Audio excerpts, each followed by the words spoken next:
You're watching Mirror 7 News. Stay informed, stay ahead for more news.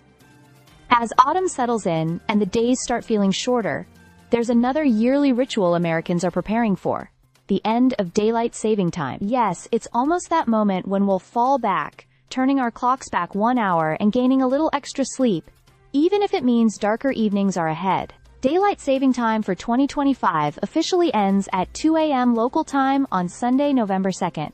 When the clock strikes that hour, it'll be time to set your clocks back to 1 a.m. A small change that brings with it a ripple of effects across daily routines, sleep schedules, and even mood. It's that time of year when sunrise and sunset shift noticeably, giving us brighter mornings but earlier nights. The tradition of changing clocks isn't new, but it's been controversial for decades.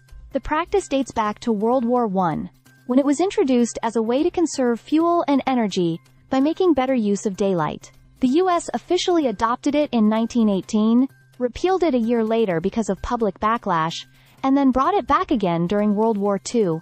It wasn't until the Uniform Time Act of 1966 that the schedule became standardized nationwide, setting clear start and end dates. Today, daylight saving time runs from the second Sunday in March to the first Sunday in November, thanks to the Energy Policy Act of 2005, which extended the period to maximize daylight hours. Still, not everyone participates. Hawaii, most of Arizona, and several U.S. territories like Guam and Puerto Rico have opted out, choosing to remain on standard time all year. Despite its long history, many Americans question whether daylight saving time still makes sense. Some argue that the clock changes disrupt sleep and productivity, while others appreciate the longer daylight hours in summer evenings.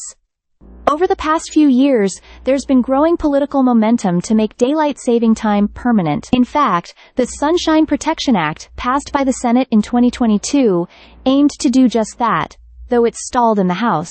Even former President Donald Trump weighed in earlier this year, calling the twice-yearly time change a big inconvenience and pushing for its elimination. However, until Congress makes a final decision, the familiar cycle continues.